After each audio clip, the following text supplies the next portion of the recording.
Systematic focal point, bringing damage to your burrow. Be some brothers from the east with them beats that be thorough. Got the solar gravitation, so I'm bound to pull it. I gets down like brothers are found, ducking from bullets. Gun control means using both hands in my land, where it's all about the cautious living. Migrating to a higher form of consequence. Compliments are struggling, that shouldn't be notable. Man, every word I say should be a hip-hop quote. I'm sick of bitches shaking asses. I'm sick of talking about blood. Sick of Versace glasses. Sick of slang. Sick of half-ass award shows. Sick of name brand clothes. Sick of R&B bitches over bullshit tracks. Cocaine and cracks, which brings sickness to black. Sick of swole head rappers with they sickening raps. Gaps, making the whole sick world collapse. The facts are getting sicker, even sicker perhaps.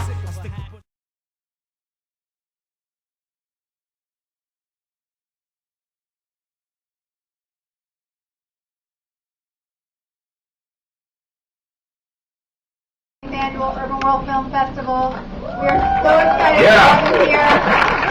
And we are extremely excited about tonight's conversation. I want to thank Lionsgate, Liz Berger, and the rest of the Lionsgate, Quincy Newell, for helping us partner with us to put this together. We're very excited about it. We've got some amazing men and women on this panel, and to lead us in this conversation about a film that is forthcoming that we are very excited about and want to get you equally excited about so that you can push the word out in your universe.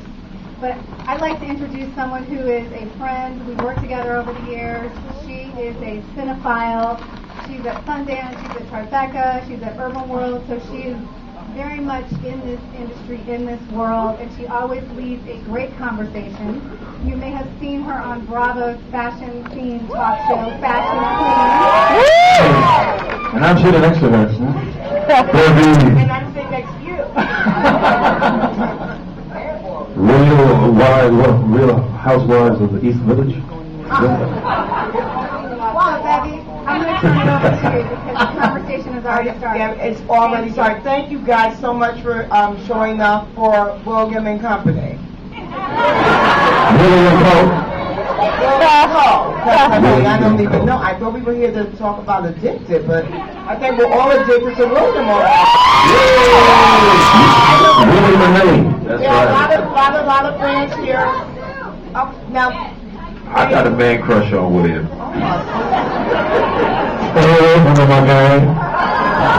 No, baby, he's fine. I'm just lucky that I have a relationship with Boris and no one, but it was kind of like, get undressed and let's do it, and we started in the set. And he'd worked with Sharon before, and we'd all talked about the sex scenes in advance, you know, and they'd all been storyboarded. So we knew exactly what we were, you know, going to be doing.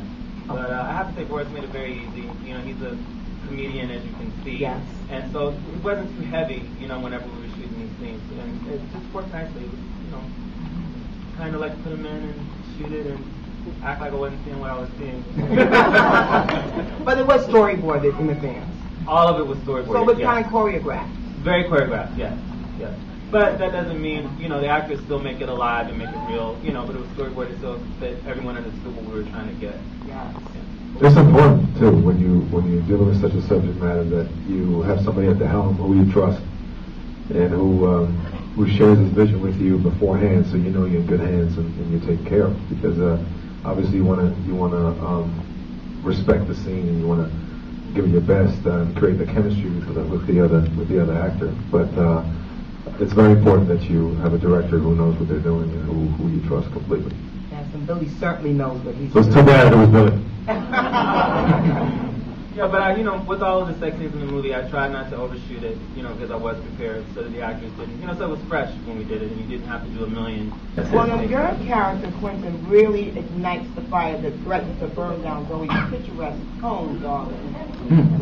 So, but this is something that we've not really seen in characters that you played in the past. You know, this is a guy that's, you know, very charming and charismatic on the surface, but has a little bit of an edge to him.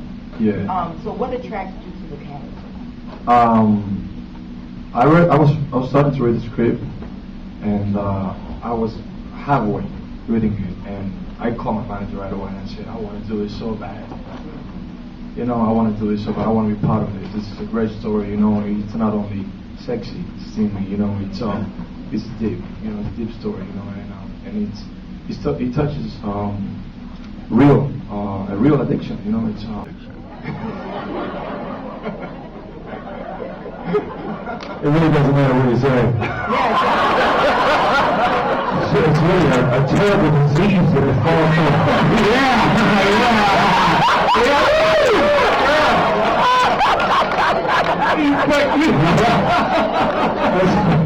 There's a lot of moisture in this room right now, boys. Same. It's a really serious addiction.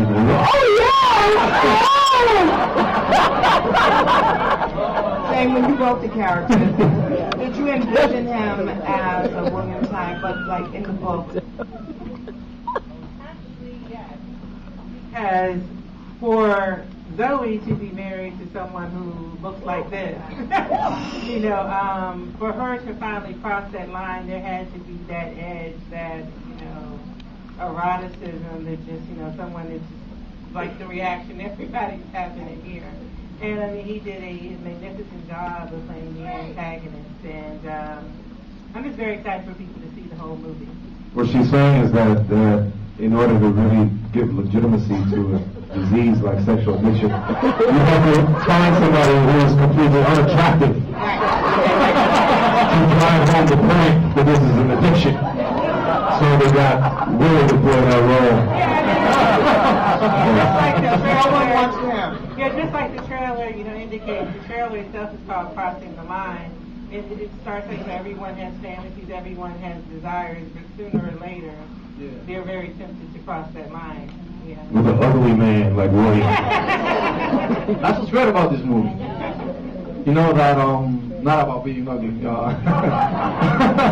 No, but about they show you why the grass isn't always greener on the other side. A lot of people think that way, and it could get you in a big trouble.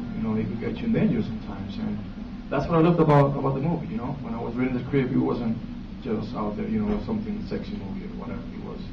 It was very good. Zoe, Zane. It was a pleasure for me to be part of this. There is no universal path. Everybody has their own journey.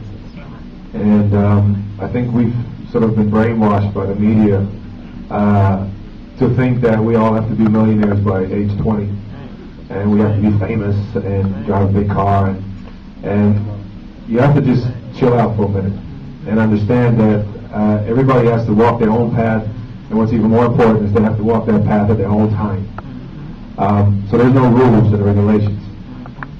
Everybody here has a purpose, and everybody here has a destiny to fulfill, and that you're in charge of that destiny. And that when you put your mind to it, when you prepare, when you're willing to, like Tyson said, when you're willing to sacrifice, absolutely anything is possible. But don't look to your side. Don't look at the person next to you and what they have or what they do, because what they do, what they have is not necessarily meant for you. And once we realize it, I think we can breathe, we can exhale, and we can be okay, and we can embrace who we are and love who we are, and then go from there. The instamatic focal point bringing damage to your burrow. Be some brothers from the east with them beats that be thorough. Got the solar gravitation, so I'm bound to pull it. I gets down like brothers are found, ducking from bullets. Gun control means using both hands in my land.